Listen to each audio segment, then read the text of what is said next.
La figure de l'Antéchrist est un puissant symbole des ténèbres imminentes, son arrivée étant inscrite dans les profondeurs de la prophétie biblique. Bien que l'homme lui-même reste caché, l'esprit qui l'anime, une incarnation de la tromperie et de la malveillance profonde, marche parmi nous.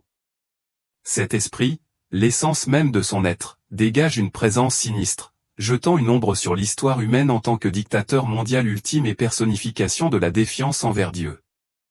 Pourtant, malgré cette menace imminente, le temps de l'Antéchrist n'est pas encore arrivé.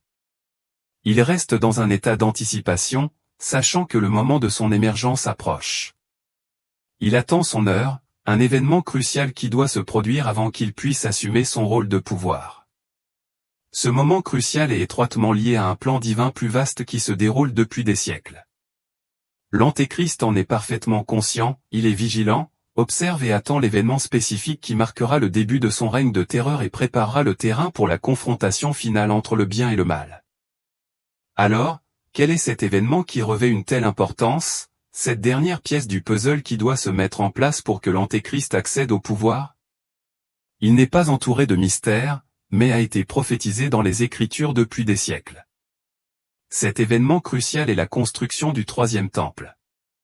Bien que la Bible n'indique pas explicitement que l'Antéchrist construira personnellement ce temple ou participera directement à sa construction, elle prévient clairement qu'il s'exaltera lui-même en tant que divinité dans ses limites sacrées. Cet acte d'autodéification dans le troisième temple est le signal qui annonce le début de son règne sombre. L'histoire n'est pas une simple collection d'événements aléatoires se déroulant sans but. Au lieu de cela, elle suit une trajectoire délibérée, un peu comme une histoire méticuleusement élaborée avec un début et une fin définie. Chaque événement de l'histoire fait partie d'un grand projet orchestré par le Tout-Puissant. Les événements du monde ne sont pas chaotiques ou arbitraires, ils font partie d'un chemin planifié par Dieu qui mène de la création à la consommation. L'histoire se déroule selon une chronologie bien définie, chaque moment et chaque événement s'inscrivant dans un récit plus vaste conçu par le Créateur. Cette chronologie divine n'est pas une question de conjecture, mais une vérité profonde tissée dans la trame des Écritures. La Bible affirme que nous évoluons dans une chronologie marquée par des événements prophétiques, non pas comme de vagues allusions mais comme des révélations précises du plan de Dieu.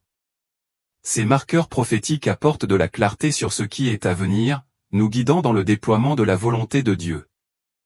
Dans cette chronologie prophétique, en particulier dans l'eschatologie chrétienne, la présence d'un temple apparaît comme un motif récurrent et significatif. Le temple représente des moments clés du récit prophétique, tels que l'arrivée du Messie ou le jugement final.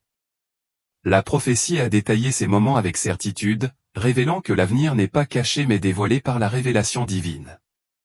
Ces écritures nous assurent que l'histoire n'est pas une collection désordonnée d'événements, mais une chronologie structurée menant à l'accomplissement ultime du plan de Dieu pour le monde.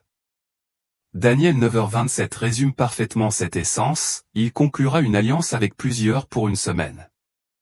Au milieu de la semaine, il fera cesser le sacrifice et l'offrande, et il placera dans le temple une abomination qui causera la désolation, jusqu'à ce que la fin qui a été décrétée s'abatte sur lui.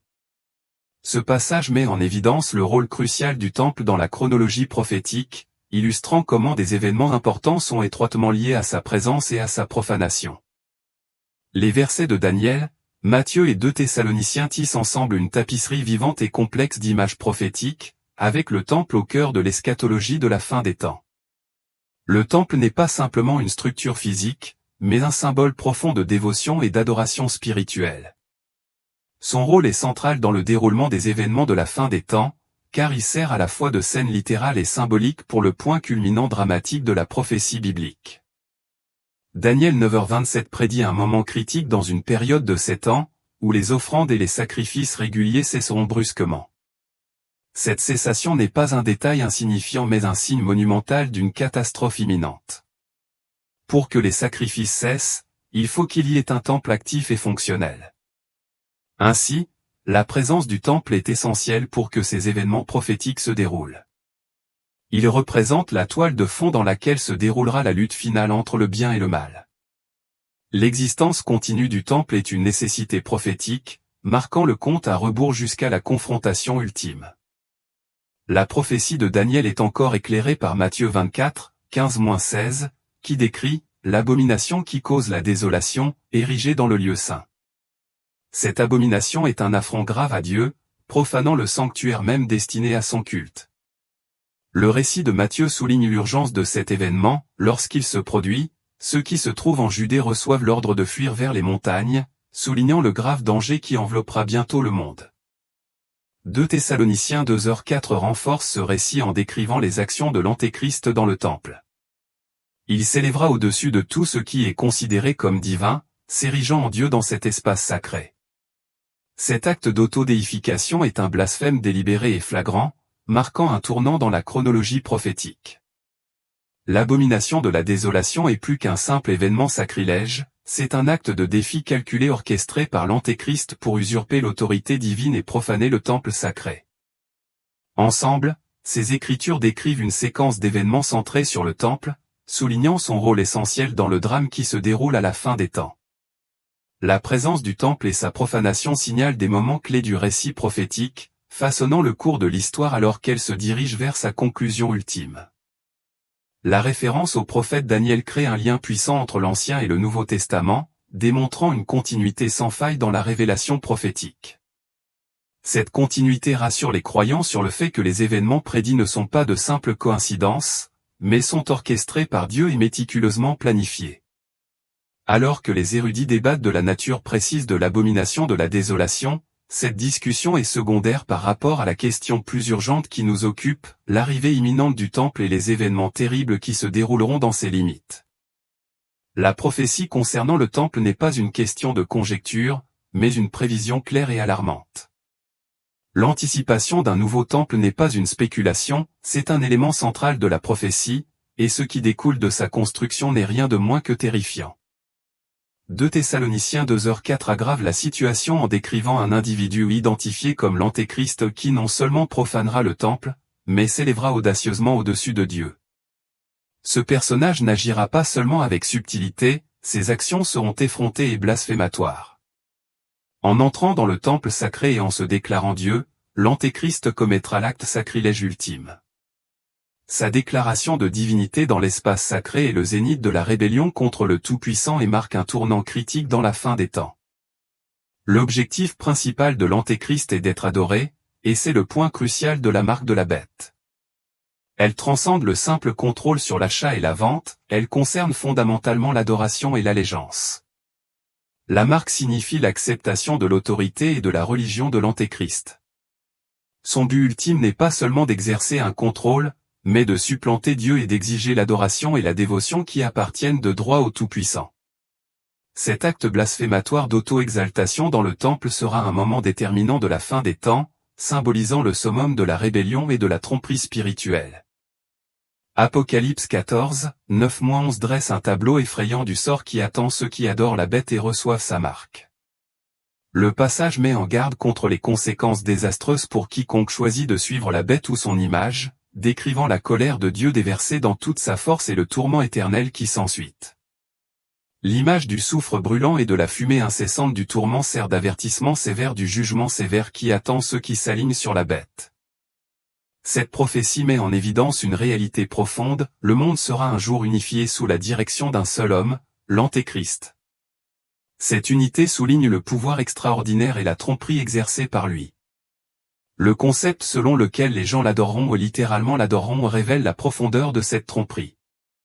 Imaginez un être capable de créer un système de croyances si convaincant qu'il captive le monde entier. Lucifer, qui résidait autrefois au ciel sur la montagne sainte de Dieu et marchait parmi les pierres de feu, est l'archétype d'une telle tromperie.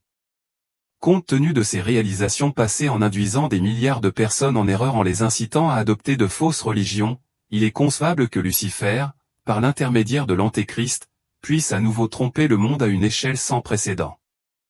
Considérez l'ère actuelle de la tromperie, où d'innombrables individus suivent des croyances erronées. L'arrivée de l'Antéchrist élèvera cette tromperie à des sommets sans précédent. L'histoire n'a pas encore connu une époque où toute l'humanité était unie sous le règne d'un seul individu, où le monde était en paix sous un seul dirigeant, où un homme était vénéré comme Dieu. Jamais auparavant les idéologies sociales et politiques mondiales n'avaient été mises de côté en faveur d'un seul dirigeant, et le monde entier n'avait été obligé d'afficher une marque d'allégeance à un seul dirigeant. Imaginez un système économique mondial si étroitement contrôlé que l'achat et la vente seraient impossibles sans la marque de ce dirigeant, ou d'un dirigeant qui accomplit des signes miraculeux et des prodiges qui trompent les nations. L'Antéchrist négociera la paix au Moyen-Orient, en particulier entre Israël et ses voisins, en faisant preuve d'un charisme et d'une autorité qui transcendent les frontières culturelles diverses et conflictuelles. Ce scénario sans précédent sera marqué par un alignement mondial des allégeances religieuses et politiques comme jamais auparavant dans l'histoire humaine. Apocalypse 13 fournit une chronologie essentielle pour comprendre quand ces événements se produiront. Il est essentiel de saisir l'ampleur de la tromperie surnaturelle qui accompagnera la montée de l'Antéchrist. Ces réalisations transcenderont les simples capacités humaines, elles seront alimentées par des forces obscures et surnaturelles. Le pouvoir de l'Antéchrist n'est pas le résultat naturel de l'effort humain mais est accordé par le dragon, représentant une infusion directe d'énergie infernale. Cet élément surnaturel souligne la gravité de la situation, marquant un profond écart par rapport aux événements naturels. Le rôle du temple dans ces événements prophétiques est important et multiforme. Le temple n'est pas simplement un édifice religieux, c'est un élément central dans le drame qui se déroule à la fin des temps. Sa présence est essentielle pour l'aboutissement des derniers chapitres de l'histoire humaine. Avant que ces événements profonds puissent se dérouler, le temple doit être établi comme la scène sur laquelle ces événements dramatiques se dérouleront. Son existence est profondément ancrée dans le grand récit élaboré par Dieu.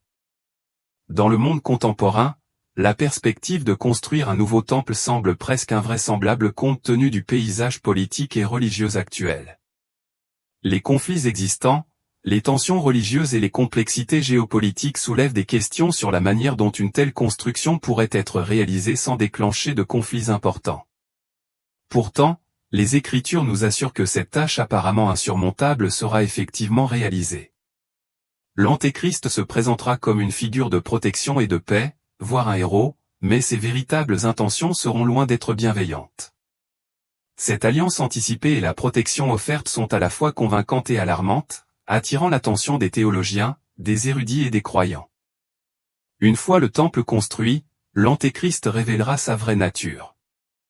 Il transformera cet espace sacré en un siège de blasphème, se proclamant divin et conduisant beaucoup de gens à la tromperie. La transition d'un protecteur apparemment bénin à un trompeur blasphémateur sera choquante, mais elle constitue une partie cruciale du récit prophétique. L'établissement du temple et sa profanation ultérieure par l'Antéchrist seront au cœur du déroulement de la fin des temps, marquant un point pivot dans les derniers chapitres de la prophétie biblique. Les écrits prophétiques de Daniel offrent des aperçus profonds sur le déroulement des événements des derniers jours. Ces prophéties révèlent que ce qui apparaît à la surface manœuvre politique, alliance religieuse et construction d'un temple ne marque que le début d'une lutte spirituelle beaucoup plus profonde et plus complexe. Le véritable conflit ne concerne pas seulement la terre, la religion ou le pouvoir politique, il s'agit d'une profonde bataille pour les âmes de l'humanité et l'essence du culte. Ces batailles s'étendent au-delà des structures physiques et des conflits géopolitiques, ils plongent au cœur même de la dévotion et de l'allégeance humaine. En attendant ces développements, la construction du temple signalera l'approche de l'Antéchrist.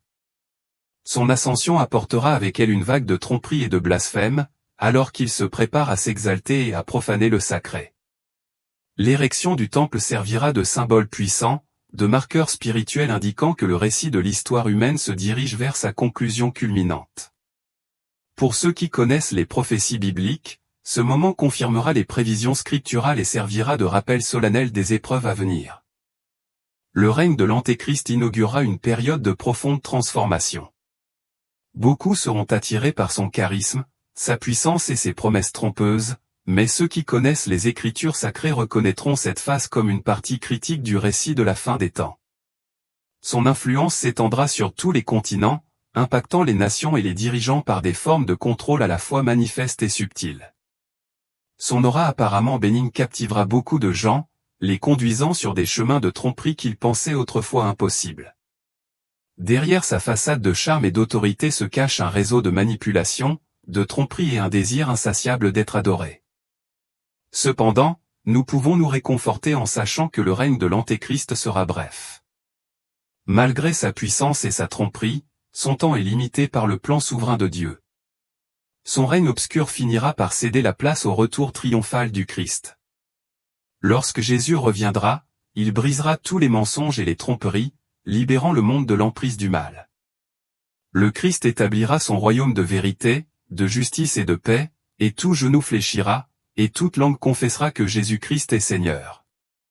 Notre espoir ne repose pas sur des pouvoirs terrestres transitoires ou sur la peur des stratagèmes de l'ennemi.